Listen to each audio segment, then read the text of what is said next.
Hello everyone, कैसे आप सब? उम्मीद करता हूँ बढ़िया होंगे। और ये जो लेक्चर होने वाला है ये होने वाला है इलेक्ट्रिक चार्ज एंड फील्ड का लेक्चर नंबर 12, वो भी हिंदी माध्यम में। ठीक है, बस इसका फॉर्मेट थोड़ा अलग रहने वाला है। ठीक है, पिछले लेक्चर मैं बोर्ड पर लिया करता था, लेकिन ये जो लेक्चर है ये बोर्ड पर नहीं होने वाला है ना। ये इस तरीके से होने वाला है, कुछ नॉइज़ का इश्यू आ रहा था इसीलिए। ठीक है, अब स्टार्ट करते हैं। तो आज का अपना जो टॉपिक रहने वाला है वो अपने पास इस तरीके से गोला दिया रहेगा। ये क्या है? गोला दिया रहेगा। इसके कारण विद्युत क्षेत्र, यहाँ बाहर कोई बिंदु है ना, इस बिंदु पर अपने को विद्युत क्षेत्र निकालने को बोला जाएगा। आप में से बहुत सारे बच्चे बोलेंगे कि ये तो अपन पहले भी कर चुके हैं, लेकिन मैं आपको बता दूं कि ये थोड़ा अलग तरीके से रहने वाला है। जैसे जैसे आप लेक्चर देखोगे आपको पता चलता जाएगा। अब बहुत सारे बच्चों को पहले ये नहीं पता होता कि गोला क्या होता है। ठीक है, देखो गोला, जैसे आप बॉल के बारे में बात करते हो ना, बॉल, या फिर बॉल के अलावा फुटबॉल। ठीक है, फुटबॉल, ये बॉल हो गई, फुटबॉल हो गई। और ज़्यादातर जो चीज़ें आप 3D में गोल देखते हो, है ना, 3D में गोल देखते हो, वो सब गोला के अंतर्गत आती हैं। ठीक है, अब बहुत सारे बच्चे ये कहते हैं फिर वृत्त क्या होता है ना। वृत्त क्या होता है? वृत्त और गोले में फर्क क्या होता है? तो जैसे फुटबॉल भी गोल रहती है और अंगूठी भी गोल रहती है। ठीक है, अंगूठी भी गोल रहती है, साइकिल का टायर भी गोल रहता है, लेकिन वो 3D में नहीं होती, वो चारों तरफ से गोल नहीं रहते, वो केवल एक साइड से गोल रहते हैं, इस तरीके से, है ना। जो चारों तरफ से गोल रहती है 3D में, जैसे बॉल हो गई, फुटबॉल हो गई, या और भी जितनी भी गोल चीज़ें, वो सब गोला के अंतर्गत आती हैं। उन सभी को गोला कहा जाता है फिजिक्स की भाषा में। ठीक है, तो अब आपसे क्वेश्चन क्या पूछा जाएगा कि आपके पास कोई भी गोला है, वो आवेशित है, उसके कारण विद्युत क्षेत्र पूछा जाइए। तो वो आपसे ये पूछ सकता है कि कोई भी अपने पास चालक गोला है, ठीक है, उसके कारण विद्युत क्षेत्र बताइए। वो आपसे ये पूछ सकता है कि कोई भी आपके पास चालक ठोस गोला है, ठीक है, उसके कारण विद्युत क्षेत्र ज्ञात कीजिए। वो आपसे ये भी पूछ सकता है कि चालक ठोस नहीं बल्कि चालक खोखला गोला है। ठीक है, खोखला गोला है। या फिर आपसे ये पूछा जा सकता है कि वो चालक नहीं है, कुचालक है। जैसे अपन अचालक भी बोलते हैं, कुचालक की जगह वो अचालक भी लिख कर दे सकता है क्वेश्चन में। ठीक है, अचालक, अचालक ठोस गोला। या वो आपसे ये भी बोल सकता है कि कुचालक या अचालक का खोखला गोला। तो क्वेश्चन में ये 5 तरीके से लिखकर वो आपसे प्रश्न पूछ सकता है कि बताइए चालक गोले के कारण r दूरी पर जो विद्युत क्षेत्र होगा वो कितना होगा, या चालक ठोस गोले के कारण जो विद्युत क्षेत्र होगा वो कितना होगा, या चालक खोखले गोले के कारण जो विद्युत क्षेत्र होगा वो कितना होगा, या कुचालक ठोस गोले के कारण जो विद्युत क्षेत्र होगा वो कितना होगा। तो सबसे पहले इनका अपन डायग्राम बना के देख लेते हैं, तब आप डिसाइड करना कि इनमें से कौन सेम है और कौन अलग है। ठीक है, उसको पहले मैं आपको बता देता हूँ डायग्राम बना के। ये डायग्राम पहला हो गया, ये दूसरा हो गया, ये तीसरा हो गया, ये चौथा हो गया, और ये पांचवा हो गया। ठीक है, सबसे पहला क्या दे रखा है? पूछ सकता है चालक गोला। तो चालक के बारे में मैंने आपको एक चीज़ बताई थी, पीछे आओ। जो चालक होते हैं उनके बारे में मैंने आपको एक चीज़ बताई थी कि जो भी आवेश होता है वो उनकी सतह पर पहुंच जाता है, चाहे वो ठोस हो, है ना, चाहे वो ठोस हो या फिर वो खोखले हों अंदर से, है ना, या तो अंदर से वो ठोस हों या अंदर से खोखले हों, फर्क नहीं पड़ता। लेकिन अगर चालक है, तो जैसे ये चालक है, ये चालक है, और इसको मैंने क्यू आवेश दिया, तो वो जो आवेश है वो इसकी सतह पर चला जाएगा। कहाँ पर चला जाएगा? सरफेस पर चला जाएगा। तो अगर आपसे चालक गोला बोलते हैं तो आप इस तरीके का गोला बनाना, क्योंकि जो आवेश रहता है वो सतह पर रहता है चालक गोले की। अच्छा, चालक ठोस गोला बोल दे तो मैंने अभी आपको बताया कोई फर्क नहीं पड़ता। अगर वो चालक है, अगर वो चालक है तो आवेश उसकी सतह पर रहेगा। चालक खोखला बोल दे तो भी क्या ही फर्क पड़ता है, जो आवेश है चालक है तो उसकी सतह पर रहेगा। अंदर जो होता है टोटल विद्युत क्षेत्र 0 होता है। अंदर का जो विद्युत क्षेत्र होता है इस कंडीशन में 0 होता है। अंदर का जो विद्युत क्षेत्र होता है वो इस कंडीशन में 0 होता है। और 0 क्यों होता है ये मैंने कल भी बताया था। आवेश सरफेस पर क्यों होता है ये कल की वीडियो के अंदर भी बताया था। कल नहीं, मतलब 2-3 दिन पहले, क्योंकि बीच में संडे भी पड़ गया था और टेक्निकल इश्यू के वजह से एक दिन क्लास भी नहीं हुई थी। दूसरा है कुचालक या अचालक ठोस गोला। कैसा गोला? कुचालक या अचालक ठोस गोला। तो अब अपने पास ये गोला है, ये चालक नहीं है बल्कि ये कुचालक है। ये कैसा है? ये चालक नहीं है बल्कि ये कुचालक है। अब चूंकि ये एक कुचालक ठोस गोला है और अगर आप इसको आवेश दे रहे हो तो आप सभी को पता है जो कुचालक होते हैं इनके अंदर जो आवेश होता है उसका प्रवाह नहीं होता। कुचालक क्या होता है? कुचालक जैसे लकड़ी हो गई, लकड़ी से कभी आपको करंट नहीं लगेगा। तो जितने भी कुचालक होते हैं उनमें जो आवेश होता है वो आपने जैसे भीतर इस तरीके से रख दिया तो उसमें पूरे भीतर आवेश इसी तरीके से रखे नहीं रखा रहेगा। जबकि चालक में अगर आपने भीतर इस तरीके से प्लस आवेश रखा तो वो जो आवेश है वो सतह पर चला जाएगा, जैसा कि मैंने अभी आपको बताया है। लेकिन कुचालक गोला है तो वो सतह पर जाए ज़रूरी नहीं है, वो भीतर का भीतर रखा रहेगा। तो ये डिफरेंस होता है चालक और कुचालक के अंदर, ठीक है। अब बोल रहा है कि अचालक खोखला गोला, अचालक कुचालक एक ही चीज़ होती है, लेकिन यहाँ पर शब्द आ गया खोखला। खोखला होने का मतलब क्या होता है? खोखला होने का मतलब है कि इसके अंदर कुछ है ही नहीं। अब आवेश होने के लिए द्रव्यमान होना जरूरी है, जबकि ये तो खोखला है। जैसे बॉल नहीं रहती, बॉल के भीतर क्या रहता है? कुछ नहीं, खाली रहती है भीतर से। तो इसके अंदर तो आवेश हो ही नहीं सकता क्योंकि अंदर द्रव्यमान ही नहीं है। तो इस पर भी जो आवेश रहेगा वो कहाँ पर रहेगा? सरफेस पर रहेगा, क्योंकि ये भीतर से कैसी है? खोखली है। चालक के बारे में तो सर आपने बताया ही नहीं। तो चालक में चाहे खोखली हो चाहे नहीं हो कोई फर्क नहीं पड़ता, आवेश उसकी सतह पर रहेगा। लेकिन कुचालक अगर ठोस है भीतर से तो उसमें आवेश भीतर का भीतर रहेगा, वो सतह पर नहीं आएगा। तो ये पांचों कंडीशन में आपसे क्वेश्चन पूछे जा सकते हैं और पांचों कंडीशन के डायग्राम मैंने बनाकर बता दिए। This is first, this is second, this is third, this is fourth और दिस इज फिफ्थ, ठीक है।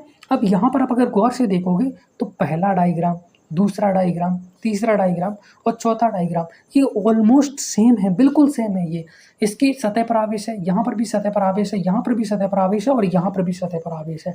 हाँ, चौथा जो है कुचालक ठोस गोला, अंदर से जो ठोस है वो उसके अंदर जरूर भीतर आवेश है, बाकी सब पर सतह पर आवेश है। तो मैं क्या कहने की कोशिश कर रहा हूँ कि आपसे क्वेश्चन पूछा जाता है उस कंडीशन में ये शुरुआत की 3 स्थिति और ये 5वीं स्थिति, इनमें आपको डेरिवेशन अलग अलग नहीं करनी। चाहे आपसे चालक गोला पूछे या चालक ठोस गोला पूछे या चालक खोखले गोले के बारे में पूछे या अचालक खोखले गोले के बारे में पूछे, जो फाइनल आंसर निकल के आएगा वो सभी में एक जैसा ही होगा, क्योंकि इन चारों का मतलब एक ही है। ये डायग्राम में देखोगे तो सब एक जैसे बन रहे हैं, ठीक है। तो आपसे या तो वो चालक गोला बोल दे,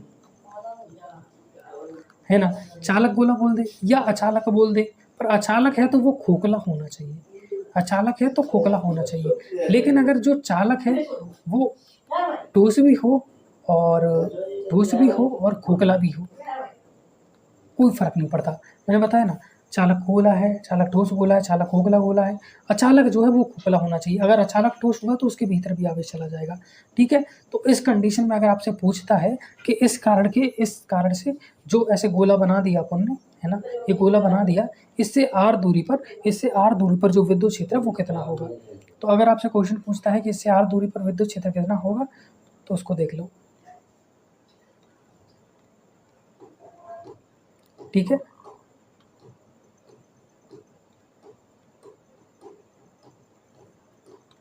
ये दूरी आर है और इसको जो आवेश दे रखा है वो सतह पर आवेश है पूरा का पूरा, ठीक है, सतह पर आवेश है।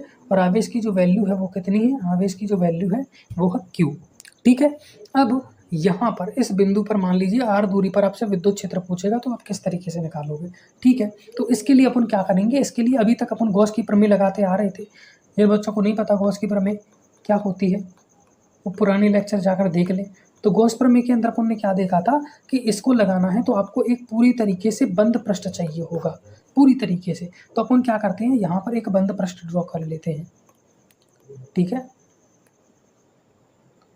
ये लीजिए, यहाँ पर अपन ने एक बढ़िया बंद पृष्ठ ड्रॉ कर लिया अगर निकालना है गॉस की प्रमेय को लगा के, तो है ना। अब गॉस की प्रमेय क्या कहती है कि ये जो बंद पृष्ठ है इसका जो फ्लक्स होगा वो बराबर होगा किसके, वो बराबर होगा इसका अंदर जो भी आवेश है, इसके अंदर Q आवेश है बटे एप्सिलॉन नॉट की। तो यहाँ तक चीज़ें उम्मीद करता हूँ आपको क्लियर हो रही होंगी सबके सब। गॉस का प्रमेय क्या कहता है कि इस तरीके से आर दूरी पर अगर आप कुछ भी निकालना चाहते हो या फ्लक्स निकालना चाहते हो, कुल मिलाकर बात है कि अगर आप फ्लक्स निकालना चाहते हो तो आपको एक बंद पृष्ठ लेना है और उस बंद पृष्ठ के अंदर जितना भी आवेश होगा उसमें एप्सिलॉन नॉट से भाग देना। एप्सिलॉन नॉट एक कांस्टेंट होता है जिसके बारे में पहले भी बात कर चुका हूँ। तो आपके पास क्या निकल के आ जाएगा, विद्युत फ्लक्स निकल के आ जाएगा। अब विद्युत फ्लक्स का एक और सूत्र होता है क्या, कि छोटा सा फ्लक्स बराबर E इंटू छोटा सा एरिया और कॉस थीटा। अब चूंकि इस कंडीशन में इस आवेश के कारण विद्युत क्षेत्र बाहर की तरफ क्रिएट होगा, एयर भी बाहर की तरफ क्रिएट होगा, तो थीटा बराबर कितना बनेगा, 0 डिग्री बनेगा। और कॉस थीटा अगर 0 है तो कॉस 0 की वैल्यू 1 हो जाएगी। तो यहाँ पर ये जो कॉस थीटा है इसकी वैल्यू क्या निकल के आ जाएगी, 1 निकल के आ जाएगी। जिन भी बच्चों को ये समझ में नहीं आया वो अभी याद कर लें कि कॉस थीटा की वैल्यू 1 होती है, फिर पुराने लेक्चर में जाकर आप देखोगे तो समझ में आ जाएगा। अब चूंकि अपन तो ये छोटे से एरिया के लिए फ्लक्स निकला है, अपने को इस छोटे से एरिया के लिए नहीं बल्कि इस पूरे एरिया के लिए फ्लक्स निकाला है। तो इस परिस्थिति में अपन क्या करते हैं, समाकलन करते हैं। तो इसका समाकलन किया तो क्या निकल के आ गया, डी फाई ई का फाई ई, है ना। अगर छोटे से एरिया का फ्लक्स डी फाई ई है तो पूरे एरिया का एलक्स ई होगा, है ना, जो कि अपन ने गॉस प्रमेय से निकाला भी है, क्यू बटा एप्सिलॉन नॉट। ठीक है, विद्युत क्षेत्र क्या होगा, वो समान ही रहेगा हर जगह पर। डी ए क्या होता है, इसका छोटा सा एरिया, पर अपने को तो पूरे का निकालना है ना, तो इस पूरे का एरिया क्या होगा। अब गोले का एरिया क्या होता है ना, गोला होता है उसका एरिया यानी क्षेत्रफल क्या होता है, 4 पाई और त्रिज्या का स्क्वायर, त्रिज्या यहाँ पर आर है तो आर का स्क्वायर। तो phi E is equal to यहाँ पर क्या निकल के आया है, क्यू बटा एप्सिलॉन नॉट। और यहाँ पर क्या निकल के आया है, phi E is equal to E into 4 pi R square. क्या निकल के आया है, E into 4 pi R square. तो फाई ई की वैल्यू ये है और फाई ई की वैल्यू ही ये है, दोनों समान है। पर अपने को क्या निकालना है, अपने को विद्युत क्षेत्र निकालना है। तो ई को अपन ने एक तरफ रखा, ये जो ई है ये एक तरफ रहा, ये जो 4 पाई आर स्क्वायर है ये बटे में चला गया, क्यू बटा एप्सिलॉन नॉट के। तो क्यू बटा एप्सिलॉन नॉट के 4 पाई आर स्क्वायर जो है बटे में आ गया। तो ई इज इक्वल टू निकल के आ गया क्यू बटा epsilon not 4 pi R square. और आप सभी जानते हो यहाँ पर ई क्या है, ई यहाँ पर विद्युत क्षेत्र है, ई यहाँ पर क्या है, विद्युत क्षेत्र है। तो जिन भी बच्चों की समझ में नहीं आया वो एक बार और देख लें कि ये अपना चालक गोला है, अचालक गोला है, ठोस चालक गोला या खोखला चालक गोला भी आप बोल सकते हो। ठीक है, इसके कारण आर दूरी पर अपन ने विद्युत क्षेत्र निकाला है। विद्युत क्षेत्र निकालने के लिए गॉस की प्रमेय लगाई, जो कि कहती है कि यहाँ पर जो फ्लक्स होगा वो इसके अंदर जो भी आवेश है, क्यू आवेश है बटा एप्सिलॉन नॉट के बराबर होगा, जैसे अपन ने पुराने लेक्चर के अंदर पढ़ा था। ठीक है, अब दूसरा फ्लक्स का सूत्र होता है phi E is equal to E A cos theta. Cos theta की वैल्यू तो 1 होती है, बचा क्या, ई इंटू ए। ई हो गया, ए एरिया क्या होता है, इसका क्षेत्रफल क्या होता है, इसका क्षेत्रफल होता है 4 पाई, त्रिज्या क्या है, आर है, तो आर का स्क्वायर। तो ई इज इक्वल टू क्या निकल के आ गया, 4 pi E into 4 pi R square. Area की वैल्यू रख दी 4 पाई आर स्क्वायर, तो flux is equal to E into 4 pi R square यहाँ पर निकल के आ गया, है ना। अब चूंकि ये भी फ्लक्स की वैल्यू है और ये भी फ्लक्स की वैल्यू है तो दोनों वैल्यू इक्वल होंगी। तो क्यू बटा एप्सिलॉन नॉट यानी क्यू बटा एप्सिलॉन नॉट और E into 4 pi R square, E into 4 pi R square बराबर है। अब अपने को खाली ई की वैल्यू चाहिए तो खाली ई एक तरफ रखा, बाकी का जो 4 पाई आर स्क्वायर था उसको बराबर के इस साइड पहुंचा दिया तो बटे में पहुंच गया। तो ई इज इक्वल टू निकल के आ गया क्यू बटा epsilon naught into 4 pi R square. उम्मीद करता हूँ यहाँ तक आपको चीज़ें क्लियर हो गई होंगी। ये आंसर है अगर आपसे पूछे तो। ठीक है, तो अब यहाँ पर क्या निकल के आया है, ई इज इक्वल टू निकल के आया है क्यू बटा epsilon not 4 pi R square.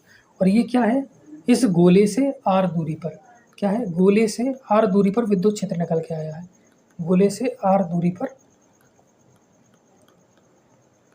विद्युत क्षेत्र। ठीक है, ये निकल के आया है सतह से बाहर। ठीक है, सतह से बाहर, ये देखोगे ये इसकी सतह है, ये इससे बाहर की तरफ है, तो बाहर की तरफ निकल के आया है। और वैल्यू क्या निकल के आई है, E is equal to Q बटा epsilon not 4 pi R square. अगर आप ये बोले कि ई एंड आर के बीच में ग्राफ बनाइए, तो ग्राफ बनाने का जिन भी बच्चों को नहीं पता कि ग्राफ कैसे बनाया जाता है वो देख लो। अब ई के बीच में ग्राफ बनाना है तो ई को रख लो और यहाँ पर लगा दो समानुपाती का चिन्ह। ठीक है, बराबर क्यू के बीच में नहीं लगाना तो क्यू को हटा दो, एप्सिलॉन नॉट 4 पाई सभी को हटा दो, बटे में क्या है आर स्क्वायर, तो बटे में आर स्क्वायर रख दो एक, यानी क्यू था, एप्सिलॉन नॉट था, 4 पाई था, इन सभी चीज़ों को हटा दिया गया। किसको रखा, ओनली रखा आर स्क्वायर को। क्यों, क्योंकि अपने को आर स्क्वायर और ई और आर के बीच में ग्राफ बनाना था।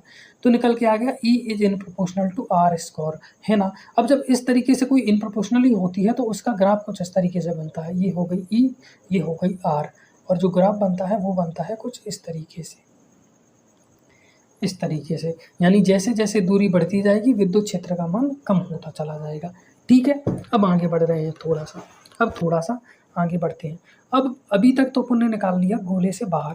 अब क्वेश्चन ये बोल दे कि ये अपना गोला है, जैसे पहले था, ये सतह पर इसकी पर आवेश उपस्थित है,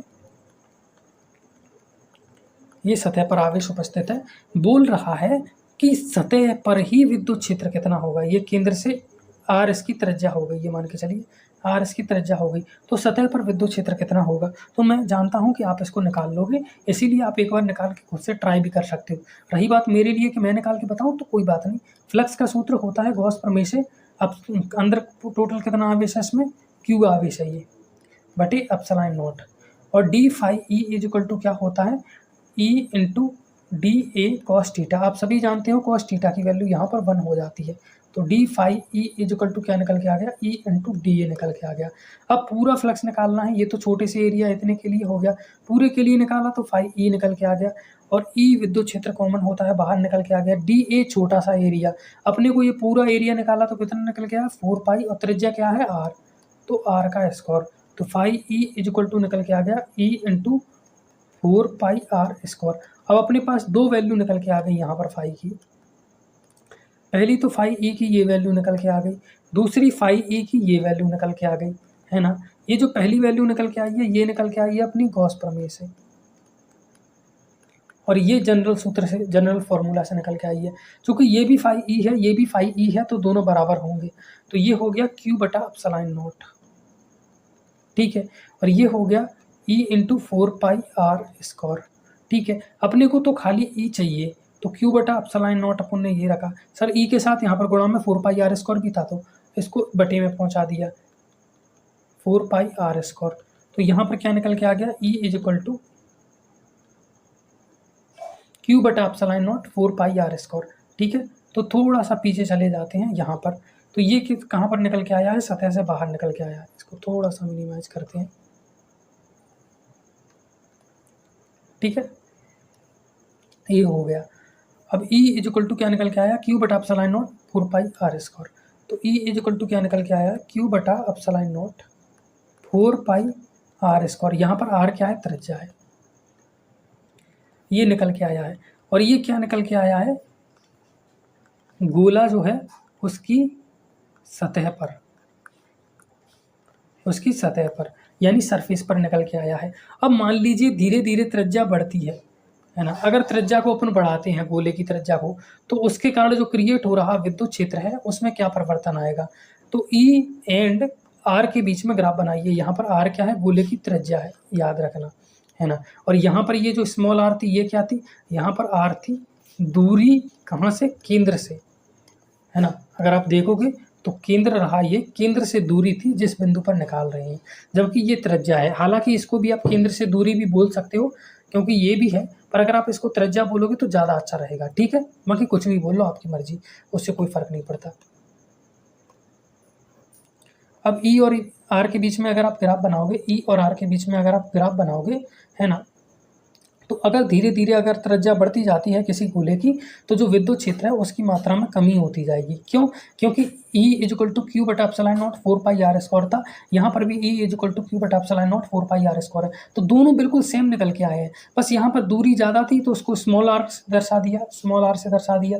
यहाँ पर दूरी कम थी, त्रिज्या के बराबर थी, तो उसे कैपिटल R से दर्शा दिया, ठीक है। बाकी सारी चीज़ें एक सी हैं, फॉर्मूला एक सा है, तो उनके बीच का ग्राफ भी एक सा बनेगा, अलग से बताने की आपको ज़रूरत है नहीं।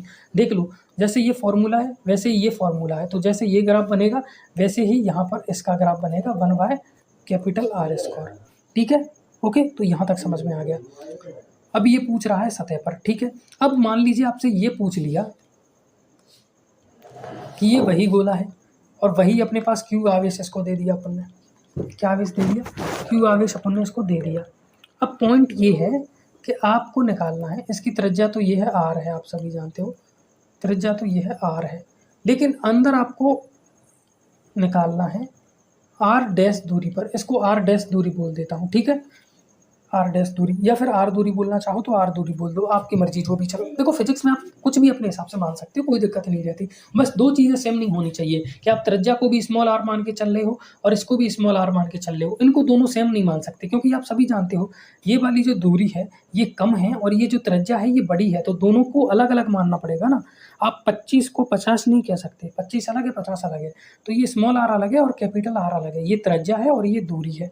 हाँ, दूरी को आप अब त्रिज्या को आप मान लो एल से मान लो, डी से मान लो, किसी भी चीज़ से मान लो, पर आर से ही क्यों माना जाता है? क्योंकि त्रिज्या को अंग्रेजी में बोला जाता है रेडियस। क्या बोला जाता है? रेडियस। और रेडियस का पहला लेटर आर होता है, इसीलिए पूरी फिजिक्स में सारे फॉर्मूले के अंदर उसे आर से ही माना जाता है। इसीलिए समझदारी होगी कि हम भी आर से ही माने। अब बात ये नहीं है कि किससे मान रहे हो, वो आपके ऊपर निर्भर करता है। बात ये है कि ये जो इस पॉइंट पर है, इस पॉइंट पर विद्युत क्षेत्र क्या होगा। तो इसको मैंने शुरुआत में ही बता दिया, क्योंकि पूरा आवेश सरफेस पर है, तो इसके कारण जो अंदर विद्युत क्षेत्र क्रिएट होगा वो जीरो हो जाएगा। अंदर जो विद्युत क्षेत्र होगा वो जीरो होगा। और कल मैंने निकाल के भी बता दिया था कि क्यों जीरो होगा, फिर भी आज निकाल के बता देता हूँ। गॉस की प्रमेय लगा लो। फाई इक्वल टू क्या होता है? एक छोटा सा एरिया बना दिया मैंने, ये अंदर टोटल जितना आवेश है। सर अंदर तो आवेश है ही नहीं, आवेश तो पूरा का पूरा सतह पर रह गया। तो अंदर आवेश हो गया जीरो बटा क्या हो गया? Epsilon not. ठीक है, बंद पृष्ठ बना लिया अपन ने। तो फाई ई इक्वल टू क्या निकल के आ गया? जीरो निकल के आ गया। अब फॉर्मूला लगाओ, phi E D phi E equal to E into D A cos theta. आप सभी जानते हो कॉस थीटा की वैल्यू 1 हो जाएगी। D phi E equal to निकल के आ गया ई इंटू डी ए।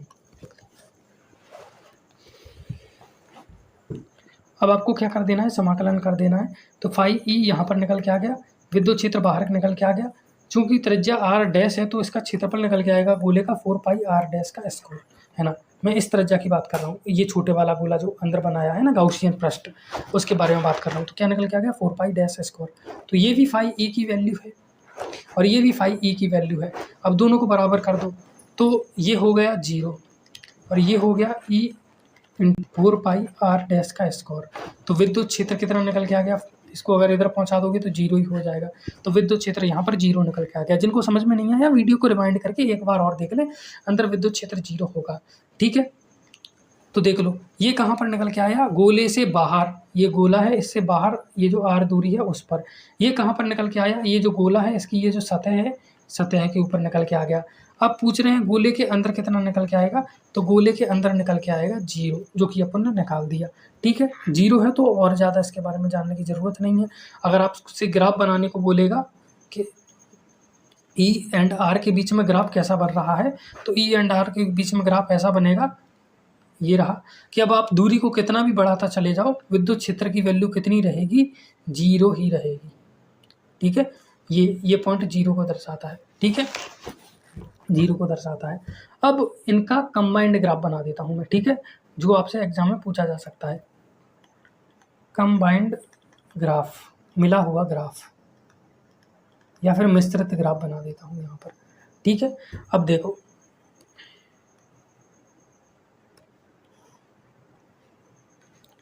ये बिंदु हो गया 0। ठीक है, ये ऊपर की तरफ विद्युत क्षेत्र है और इधर की तरफ ये दूरी है। ठीक है, वैसे दूरी लिखना सही नहीं होगा, पर लिखो तो रख लो। ठीक है, अब ये अपने पास गोला है, इसके कारण विद्युत क्षेत्र निकाला था, तो इससे पहले आर दूरी पर निकाला। तो धीरे धीरे बढ़ते चले गए, बढ़ते चले गए। ये जो आर दूरी है ये बढ़ती चली गई, बढ़ती चली गई। इस पॉइंट पर आने के बाद, इस पॉइंट पर आने के बाद ये जो आर दूरी है बढ़ाते चले गए, बढ़ाते चले गए। यहाँ पर अब ये त्रिज्या के बराबर हो गई, तो यहाँ पर ये त्रिज्या के बराबर हो गई। फिर अपन और आगे गए और आगे गए और आगे गए और आगे गए, तो ये निकल के आ गई और आर दूरी। ठीक है, अब समझो ये क्या है, लिख देता हूँ मैं यहाँ पर। ये वाला जो एरिया निकल के आ रहा है ये क्या है? गोले के अंदर का एरिया है, गोले के अंदर का एरिया है। ये आर क्या है? आर है त्रिज्या, और ये है गोले के बाहर का एरिया। ये जो यहाँ से बाहर की तरफ निकल रहा है गोले के बाहर का, है ना। और बेहतर तरीके से समझो, कोई दिक्कत नहीं है ना, कोई जल्दबाजी है अपने पास। ये अपने पास गोला है, अगर मैं इसकी दूरी बढ़ाता चले जाऊं तो पहले तो इसकी दूरी ये स्मॉल आर थी, फिर इसकी दूरी और बढ़ाई तो और बढ़ गई, फिर दूरी और बढ़ाई तो और बढ़ गई, फिर दूरी को बढ़ाते बढ़ाते मैं यहाँ पर पहुँच गया तो त्रिज्या के बराबर हो गई।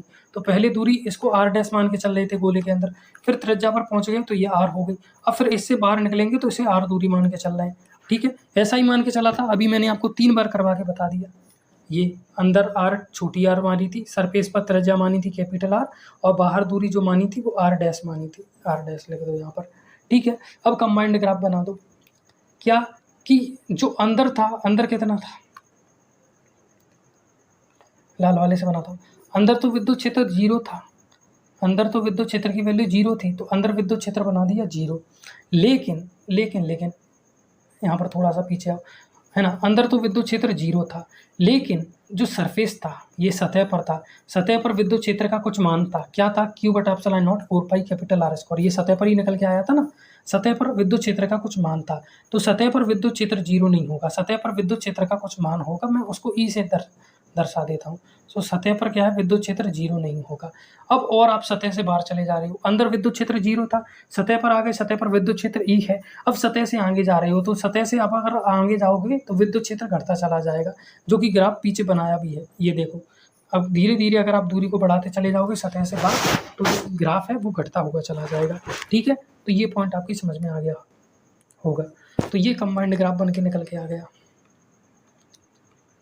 ठीक है, अब ये तो निकाल लिया अपन ने चालक गोले के कारण और कुचालक खोखले गोले के कारण।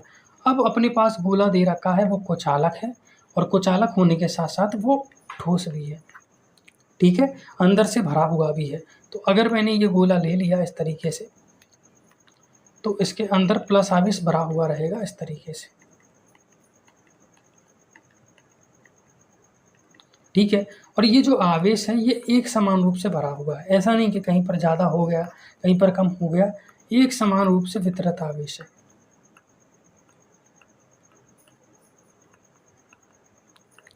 ठीक है, एक समान रूप से वितरित आवेश है। अब अपन मुख्य बात पर निकल के आते हैं कि इसके कारण जो विद्युत क्षेत्र क्रिएट होगा बाहर, वो कितना होगा।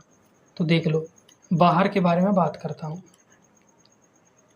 इसके अंदर ये आवेश भरा हुआ है, आवेश की वैल्यू क्या है, मान के चलिए आवेश की वैल्यू Q है।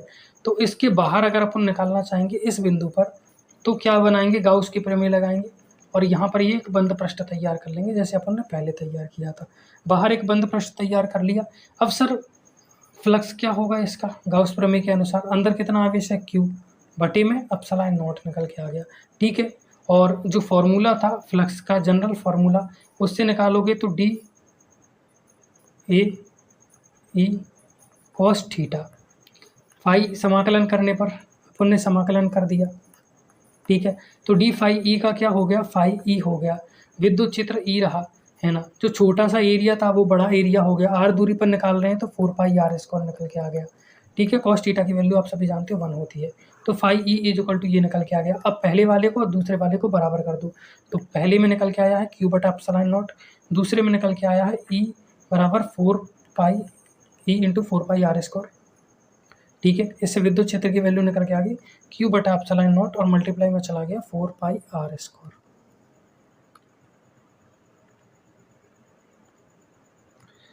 और अगर आप गौर से देखोगे तो जो अपन ने खोखले गोले के कारण निकाला था वो भी इतना ही निकल के आया था। ठीक है, अब ये तो हो गया बाहर आर दूरी पर। मान लीजिए इसकी त्रिज्या जो है, मान लीजिए जो इसकी त्रिज्या है आर है, क्या है इसकी त्रिज्या आर है। अब चूंकि इसकी त्रिज्या आर है तो ये इस तरीके से आर दूरी पर यहाँ पर विद्युत क्षेत्र कितना होगा, तो सर कोई बात नहीं, फ्लक्स का सूत्र लगा लो, E इंटू 4 पाई, बस यहाँ पर छोटी दूरी स्मॉल आर थी, यहाँ पर कैपिटल आर आ जाएगी, कैपिटल आर का स्क्वायर, और यहाँ से विद्युत क्षेत्र निकालोगे तो वही निकल के आएगा जो अभी निकल के आया 4 पाई, बस स्मॉल आर की जगह पर कैपिटल आर आ जाएगा। कोई फर्क पड़ेगा, नहीं फर्क पड़ेगा। तो कुचालक गोले के कारण भी निकालोगे तो वही निकल के आएगा, क्योंकि आवेश अंदर एट द एंड Q ही है ना, पहले भी Q ही था। बस बात फर्क क्या पड़ेगा, फर्क ये पड़ेगा कि अब जब इसके अंदर आप आवेश निकालोगे तो चालक गोले के अंदर तो आवेश 0 निकल के आया था, अंदर क्या निकल के आया था, 0 चालक गोले के अंदर, क्योंकि चालक गोले के अंदर आवेश नहीं होता। लेकिन कुचालक में ऐसा नहीं है, कुचालक में तो अंदर जो है आवेश कूट कूट के भरा होता है। ये कुचालक में तो अंदर आवेश कूट कूट के भरा होता है। अब इसके अंदर आवेश निकालोगे तो शून्य निकल के नहीं आएगा। ठीक है, अब ये जो इसका केंद्र, सॉरी एक बार डायग्राम बना लेता हूँ ढंग से।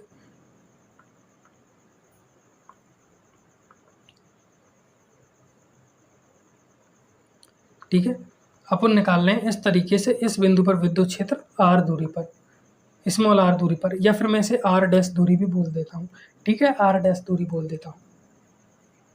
अब इस पर विद्युत क्षेत्र कितना होगा, तो सर जैसे पहले बना रहे थे वैसे एक बंद पृष्ठ बना लेते हैं अभी भी। ठीक है, ये बढ़िया बंद पृष्ठ बना दिया।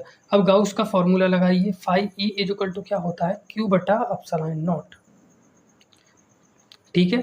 और ये वाला फॉर्मूला लगाइए, जनरल फार्मूला, तो phi E is equal to क्या निकल के आ गया, विद्युत क्षेत्र इंटू क्षेत्रफल किसका क्या हो गया 4 पाई, दूरी क्या है स्मॉल आर डैश का स्क्वायर। तो यहाँ तक कोई डाउट तो आपको होगा नहीं, पर क्या ये अपन ने सही किया है, नहीं। यहाँ पर अपन ने अंदर कितना, यहाँ पर आवेश क्या रख दिया, क्यू रख दिया, पर क्या वाकई में इसके अंदर क्यू आवेश है। देखो इस पूरे गोले के अंदर, ये बड़ा वाला गोला है, इसके अंदर तो क्यू आवेश है, लेकिन छोटे वाले गोले के अंदर थोड़ी क्यू आवेश है, इसके अंदर तो आवेश की मात्रा अलग होगी ना। तो इसके अंदर आवेश कितना है वो निकाल लेते हैं सबसे पहले। चलो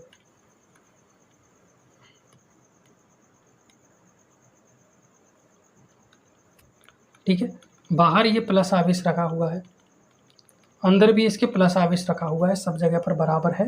लेकिन अपने को तो इस एरिया के अंदर का, ये वाला जो एरिया है, इस वाले एरिया के अंदर का आवेश लेना है, क्योंकि गॉसियन पृष्ठ के अंदर वही आवेश लिया जाता है जो सतह के अंदर होता है। तो इसमें इसके अंदर का जो भी आवेश है वो लेंगे। तो इसके अंदर का आवेश कैसे निकालेंगे, हम सभी जानते हैं कि जो घनत्व होता है, आयतन घनत्व होता है रो, वो क्या होता है, जितना भी आवेश है, यहाँ पर मान लीजिए क्यू आवेश है, बटा क्या होता है जो आयतन होता है वो होता है, गोले का आयतन क्या होता है 4/3 पाई, इसकी त्रिज्या कितनी है, त्रिज्या इसकी कैपिटल आर है, तो कैपिटल आर स्क्वायर, ठीक है। इसका घनत्व कितना होगा, इसका घनत्व होगा स्मॉल क्यू, इसके अंदर मान लीजिए स्मॉल क्यू आवेश है, तो स्मॉल क्यू बटा आयतन 4/3 पाई स्मॉल आर का स्क्वायर। देखिए जिन भी बच्चों को नहीं पता घनत्व का सूत्र क्या होता है, घनत्व का सूत्र होता है, आवेश को लिख लो आप, है ना, बटे जो आयतन है उसको लिख लो, ठीक है।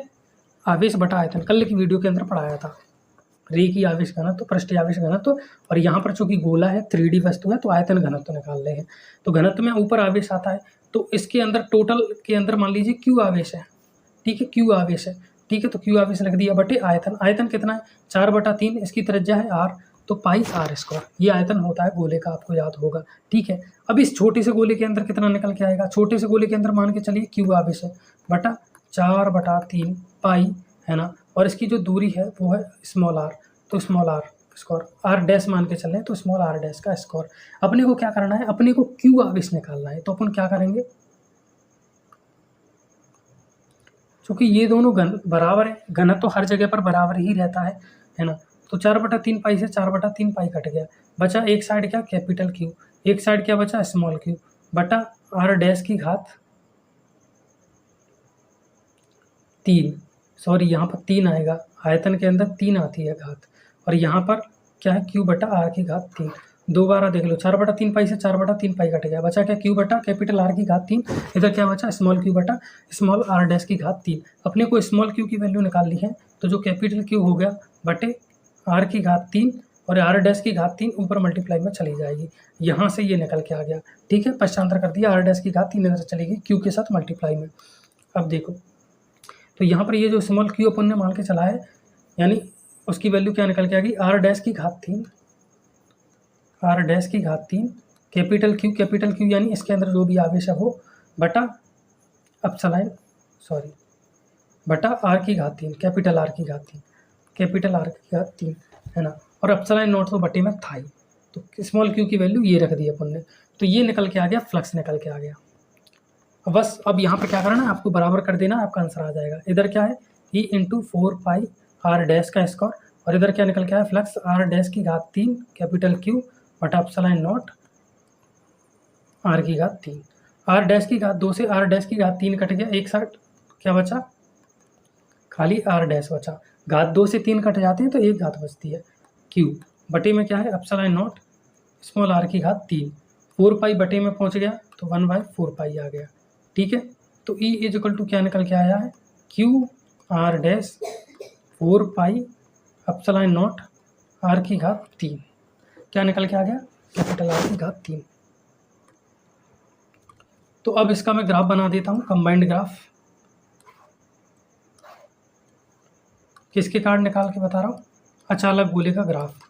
ये ऊपर की तरफ विद्युत क्षेत्र है और नीचे की तरफ दूरी है, यहाँ पर मान लीजिए ये अंदर की दूरी है, अंदर की दूरी है ना, ये त्रिज्या है और ये बाहर की दूरी है, बाहर की दूरी है, ठीक है। तो अंदर की दूरी क्या मान के चल रहे थे, आर डैश मान के चल रहे थे, अंदर की दूरी क्या मान के चल रहे थे, आर डैश मान के चल रहे थे। और जो विद्युत क्षेत्र है वो और आर डैश है वो ऊपर ही है, तो विद्युत क्षेत्र प्रोपोर्शनली आर डैश हो गया। देखो क्यू 4πε0 कैपिटल आर की घात 3 ये सब हटा देंगे, अपन खाली दूरी के अंदर ग्राफ निकाल रहे हैं ना, तो दूरी आर डैश है यहाँ पर, तो आर डैश को रखेंगे, E is proportionally R dash. तो प्रोपोर्शनली का ग्राफ किस तरीके से बनेगा, प्रोपोर्शनली का ग्राफ बनेगा कुछ इस तरीके से, ये सतह पर आ गया, सतह पर मान लीजिए कुछ विद्युत क्षेत्र ई हो गया, ठीक है। अब सतह से बाहर निकालोगे तो सतह से बाहर क्या निकल के आया था, सतह से बाहर ये स्मॉल आर दूरी है, इसके इन प्रोपोर्शनल है, ई इन प्रोपोर्शनली 1/r², ठीक है। बाकी सब तो एक जैसा क्यू एप्सिलॉन नॉट 4 इसको तो हटा दो, खाली आर के बीच में दूरी के बीच में निकाल रहे हैं ना ग्राफ, तो ई is in proportionally capital small r², sorry, तो स्मॉल r², इस तरीके से ये, तो ये ग्राफ बन गया इसके अंदर, ठीक है। तो उम्मीद करता हूँ सारी चीज़ें समझ में आ गई होंगी। आपसे मिलता हूँ किसी अगली वीडियो में, तब तक के लिए गुड बाय, जय हिंद एंड राधे राधे।